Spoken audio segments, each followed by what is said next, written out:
Another busy day of tennis here at the Australian Open. Roger Federer, he was busy too, and now he's busy with us in the studio.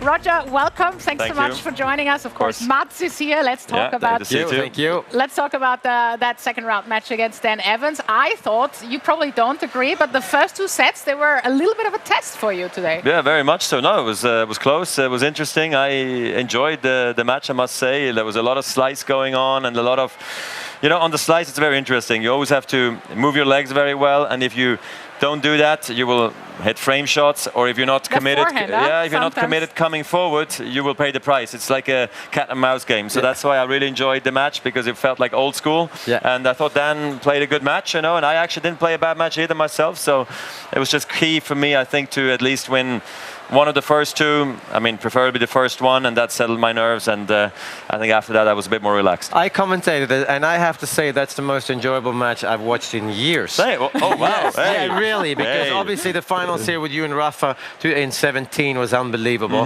because of the contrast of style. And then this one, but I'm interested in knowing, when you play somebody like Dan Evans, there are choices you have to make. So do you know if you're hitting the ball well, or is it about making the right choices? Because you served and volleyed a few times, you came into the net and I'm like, whoa, he's trying to, you know what I mean? It's an interesting tactical. Well, I think it all starts with his slice. So how aggressive are you going to be on it, or are you going to be more playing the style where you're going to make him tired? But then if you never finish the rally, you end up being in a tricky situation yourself when it maybe comes to crunch time. Because then you're like, well, which one I'm going to hit now? Because they seem that they are there to be hit, but actually it's not the moment. And then you start pulling the trigger on the wrong one. And so I think that's what the tricky one is, and that's why sometimes I came in on some really tough shots to see, like, is this maybe the way I should play? Then I realized, well, maybe not. Or maybe if I do it all the time, then that's maybe a good thing. But I felt like I could have served and volleyed more, so I still felt like I had that in the bag in case I needed it later on. Roger, I want to talk about the conditions. It looked really heavy out there. How much do you adapt your game to those conditions? Today, obviously, it was not that easy to hit a lot of winners because it was a lot slower. How do you adapt your game to that? I mean, look, I think balls get fluffy after maybe are they a lot 6. Different this year, the balls? They're definitely different than last year, and I think the courts play here a bit slower than in Perth at the Hopman Cup. So for me, there's a minor adjustment to be made. The spin doesn't take off like crazy, so I do believe the flatter shot has a bit more impact, and then after 6 strong, let's say, service games from each guy, I mean, then you're all playing with really fluffy balls till the fresh ones come in, and then it's fast again. So I think at night it's going to be a bit of more of a test, and it's going to feel heavier than maybe in years past. I'm not sure, but maybe it was also, today was a different kind of match, so it's hard to overjudge this one in how the conditions feel in general, but I do believe you get rewarded by playing aggressive tennis still. So I think that's the biggest stick to your game style. We're not going to see, like, sticking to the game style is definitely the one. No, but I would like to play offensive tennis here for sure. So go back to 2017. You won here. You cleaned up in America. Won Indian Wells and Miami. Miami. And then last year you started off the same way. Go to the finals of Indian Wells. And then suddenly you have match point against Del Potro. They don't win there.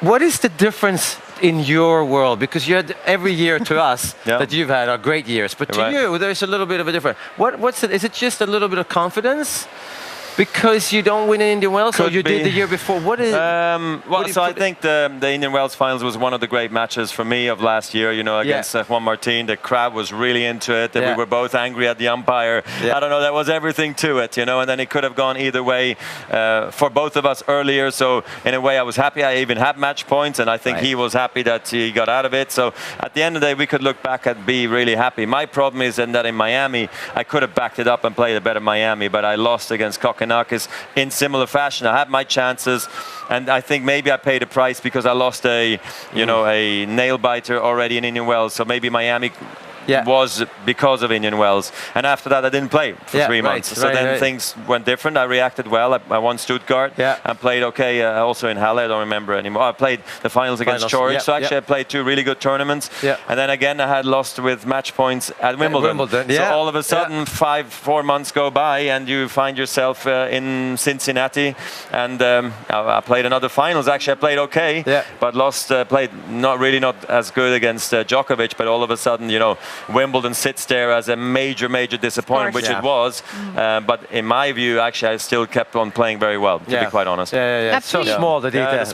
The margins were small last year. For him it is, but not. So I think for this year, I think it's really important for me that when crunch time comes around, that I play better. Because I feel like in the second part of the season, that maybe was not as good. But it's so 2 years ago, when you came in, nobody really you didn't expect to win this title. Last year, we were like, oh, can he repeat that? We were not so sure. You won it again. This year, if you compare the way you felt before the tournament in 2017, 18, and now, where's the difference in confidence? Where's the difference in your tennis? And what's your goal? No, I feel similar, to be honest. You know, I feel like I have a chance. Somebody else should win it. Probably somebody else will win it.